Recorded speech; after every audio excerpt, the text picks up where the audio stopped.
Hi guys, it's Kasha, and I'm finally here to do my follow-up to the labor and delivery video that I filmed. If you guys missed that, I will link that down below so you can go ahead and check it out. When I filmed that video, I didn't want it to get super long, and so I offered to do a Q&A for anything that I missed, or if there was any topic that some viewer wanted me to cover and I didn't cover in that video. And I got some questions, and across the board, all of your questions were related to diabetes. So I'm a type 1 diabetic, for those of you who haven't seen any of my other videos. I had my first baby, this was my first pregnancy, and the theme of my type 1 diabetic pregnancy was keeping my blood sugars as close to normal as possible. And my whole journey has been recording that, how I managed to keep my blood sugars as close to normal as possible. And as a matter of fact, speaking of that, I did get one question, what were your A1Cs during pregnancy? And since I just now mentioned that, I'll just go ahead and tell you my A1Cs during pregnancy was 5.1 when I got pregnant. It was 4.7 about week 30, and then right before delivering, so like I had blood work done at like 39 weeks pregnant, it was 5.1 again. So I was in the low 5s or the upper 4s the whole time. And that was, if you're interested in that, you can go back and follow my pregnancy vlogs as well. I've got a bunch of videos where I talk about that stuff. So basically, all the questions I got were from other diabetic viewers wanting to know how my blood sugars were during labor and delivery and then postpartum. So instead of answering each question individually, what I thought I would do is just basically tell a quicker version of my labor, delivery, postpartum story, only from the perspective of diabetes and blood sugar. So first of all, I'll read you the questions so that you know what they are, and then I will address those questions as I retell this story through the lens of diabetic, blood sugar, whatever. So I had one question. Somebody wanted me to clarify what kind of glucose was I taking during labor for lows. Was I taking the glucose tabs that you can buy at CVS or Walgreens or wherever there's a pharmacy? I had another question. What was my blood sugar control like after I got the epidural? So blood sugar control pre and post epidural, and there was definitely a difference with that, so I will address that. Can you describe your blood sugars during the whole labor process? Okay. And then the A1C question, which I already answered. All right, so here's what happened with my blood sugars. I was induced, and I went in the night before to get Cervidil placed, and that, they just kind of put it in the evening, and then you sleep in the hospital, and then the next morning they take it out. That was pretty uneventful. So the next morning after I had the Cervidil taken out, my doctor checked me. I was not dilated at all, so I still was not dilated, and so she went ahead and started me on Pitocin, and started it off really low, like 1 of Pitocin, and she had the nurse increase it every half hour by 1. So started at 1, and then half hour later went to 2, so on and so forth. So up until the Pitocin started, my blood sugars were as they always are. I had a normal night. I was able to eat breakfast that morning. I had the same breakfast I always do, my scrambled eggs and like a kale shake that I have. So my blood sugars were the same as always. Once labor started, they didn't want me to eat. And this was a complication for me that I was not well prepared for. I guess if I had prepared better, I would have gone a day without eating anything except breakfast so that I could see what my blood sugars did and then adjust my basal rate accordingly. Like, what I found was that my basal rate wasn't ideal if I wasn't going to be eating. So that's what complicated things. So once labor started, my contractions really picked up around 1 p.m. So that's right after I normally would have eaten lunch. That's when I started experiencing lows. Now, it's hard to say if this was because of labor or because of Pitocin or because of what, because there were just too many variables to take into account, but that's what my blood sugars did. They started going very low, so I was getting intense contractions, and remember, I was not dilated at all, so that I had to start, the dilation process from 0, and as soon as my contractions started, like real contractions that were changing my cervix, they were coming fast and hard, and I was low. I was running low the whole time. My numbers were 50, 60, and I was taking glucose tabs, so that was another question, the tabs that you buy at the pharmacy, and all those were doing was keeping my blood sugar stable. Like, they were keeping them at a stable 60, but that still wasn't good enough because, like, I wasn't there mentally. I wasn't really able to cope very well with the labor pain because my blood sugars were freaking low. So yeah, the first couple hours of labor, or I did not have the epidural yet, my numbers were just running low all over the place.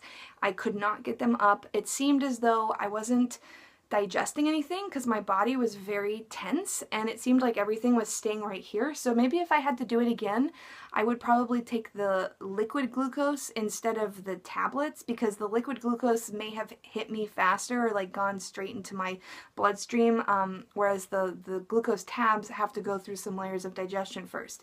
So maybe that was it. But to get to the question about pre or post epidural. So here's what happened with that. So I went for a couple hours laboring, and it was very difficult to be in labor and also have constantly low blood sugars. The contractions were way more intense than I was expecting because they were coming so fast and so hard. And I just couldn't cope. I mean, you can hardly do simple things when your blood sugars are low, let alone be in labor like that. So when I was 4 centimeters dilated, I went ahead and asked for, well, I should say demanded the epidural, and I'm glad I did. The epidural was the best decision I could have made in that circumstance. And before going into labor, I wanted to avoid the epidural if possible because I was afraid of the cascade of interventions, and I was afraid that if I got the epidural, it might slow down labor or cause problems for me, but it actually did the complete opposite. So as soon as I got the epidural, several things happened.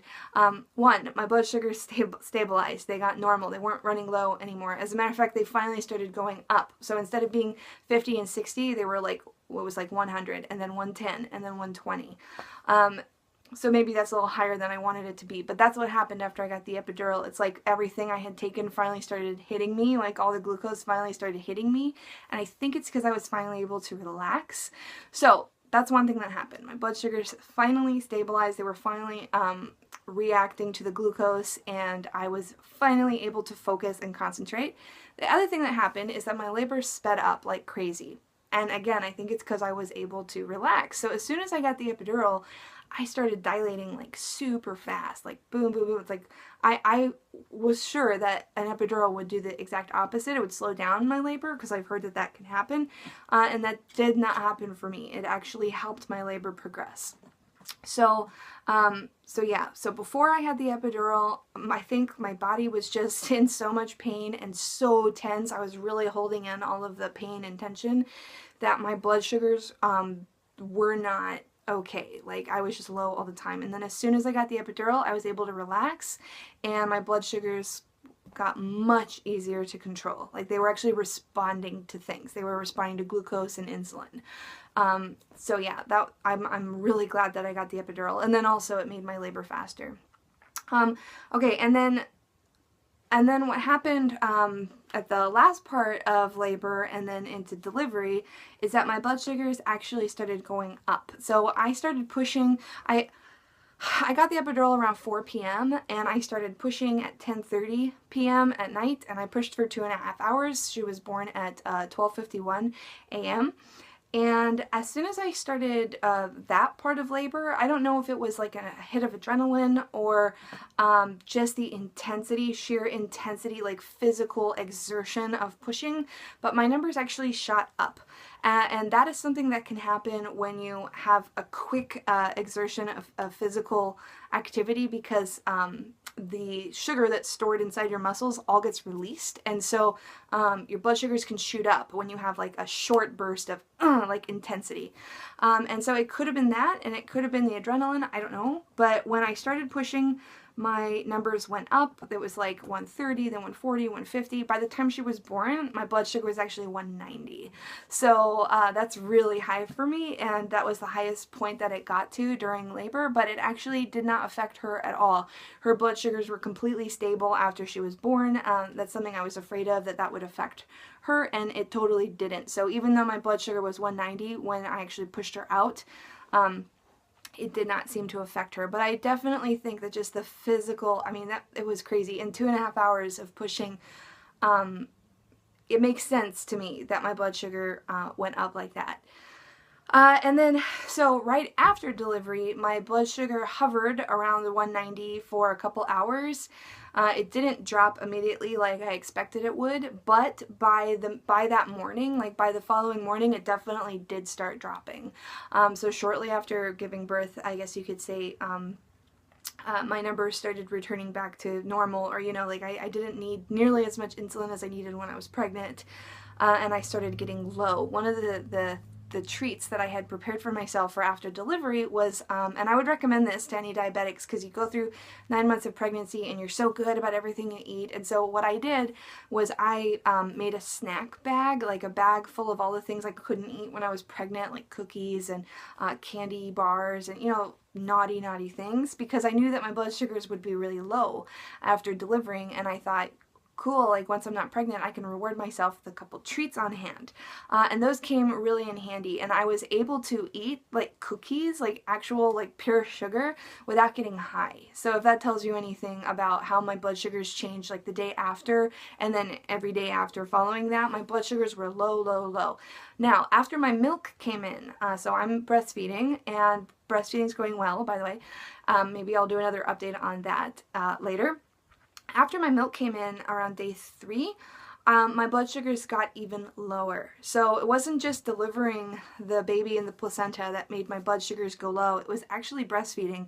Breastfeeding, I have found, is a lot like exercising. Even though you're not actually going to the gym, my body responds to breastfeeding in a similar way that it would if I was like running a marathon, or, you know, like doing strenuous physical activity. So after my milk came in, I really dealt with lows, and I had to cut back my insulin way down because my blood sugars were running low all over the place. And I kind of enjoyed it because, again, I was able to get away with snacking on things that I'm never allowed to eat. Like I was eating cereal and cookies and I don't know, just things that are not allowed in my diet, like for controlling my blood sugars, and it was pretty sweet. So I'm not complaining. I enjoyed it quite a bit. So that is what happened to my blood sugars during labor, delivery, and then postpartum. If I have missed anything, ask me down in the comments, and I will try the best I can to answer your questions. I hope that I got all of those. The next video I do, I'm going to go more into depth about postpartum and just my diabetes control in general, just cover some general topics. I did not get to everybody's questions because this video was just about labor, delivery, and immediately after postpartum. So if you asked a question that was not related to any of those things, that'll be in a follow-up video. So for now, I hope that I answered your questions well, and I'm glad that I was finally able to make a video. And until the next time, thank you guys so much for watching, and I hope to be, I have actually a long list of videos that I want to do.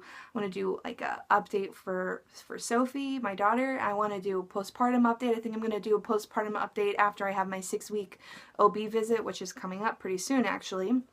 And then I want to do a cloth diapering vlog where I do a review of my newborn stash that I've been using for about a month. So those are some of the videos that will be coming up. So yeah, until then, I will see you in those videos, and I hope you guys are having a good time. Oh, a lot of you had your babies too. Congratulations. I am so happy for you, and your babies are adorable. I've seen pictures, at least of a couple of my viewers' babies, and they are super cute. So congratulations, and I hope you guys are surviving this first month of mommyhood. I gotta say, it's pretty intense. So I hope you guys are doing well, and yeah, thanks for watching. I'll see you in my next video. Bye.